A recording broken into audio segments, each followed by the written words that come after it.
Assalamualaikum. Tabi pun, teman-teman, banyak orang yang suka berenang.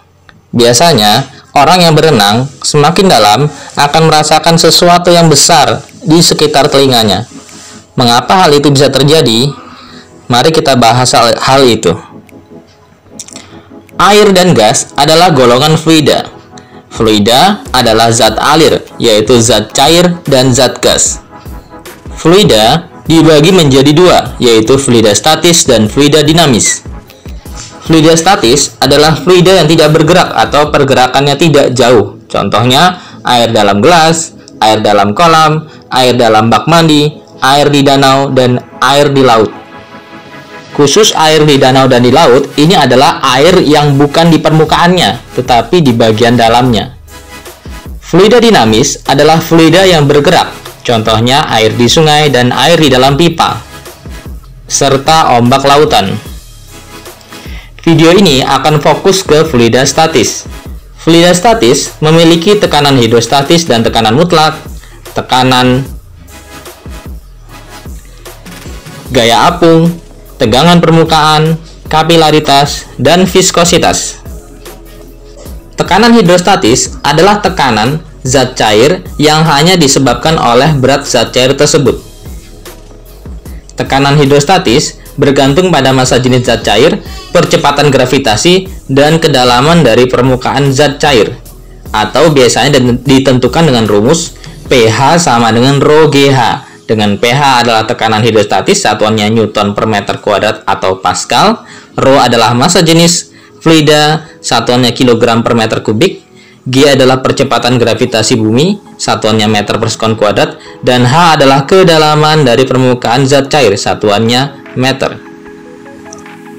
Seseorang menyelam pada kolam sedalam 2 meter dan 5 meter. Tentukan tekanan hidrostatis yang dialami orang itu jika massa jenis air 1000 kg per meter kubik dan percepatan gravitasi bumi 10 meter per sekon kuadrat. Maka dengan rumus yang tadi akan didapatkan tekanan hidrostatis pada kedalaman 2 meter sebesar 20.000 Pascal dan tekanan hidrostatis pada kedalaman 5 meter sebesar 50.000 Pascal.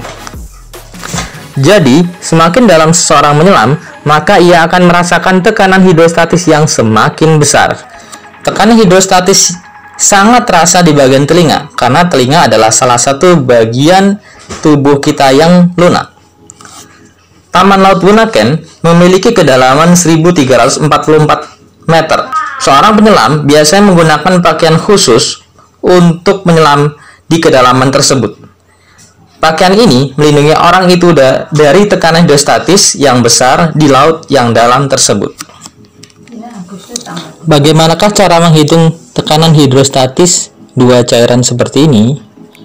Pada satu bejana, terdapat air di dasar bejana setinggi 20 cm dan minyak setinggi 50 cm. Berapakah tekanan hidrostatis di dasar bejana itu?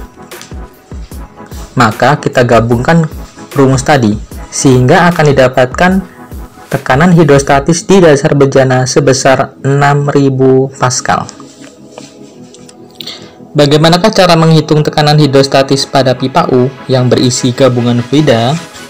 Cara ini bisa digunakan untuk mengetahui massa jenis cairan selain air. Sebuah pipa U diisi dengan air, lalu diisi dengan cairan X setinggi 10 cm. Maka pada kolom 1, cairan X memiliki tinggi 10 cm, dan pada kolom 2, air memiliki tinggi 8 cm. Tentukan massa jenis cairan X tersebut. Prinsipnya, pada titik yang sama, tekanan hidrostatisnya sama. Maka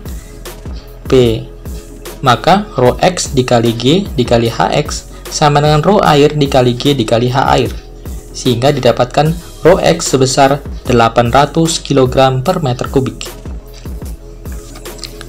Itulah pembahasan tentang tekanan hidrostatis fluida statis. Semoga kita selalu melindungi diri kita dengan baik saat berada di air yang dalam.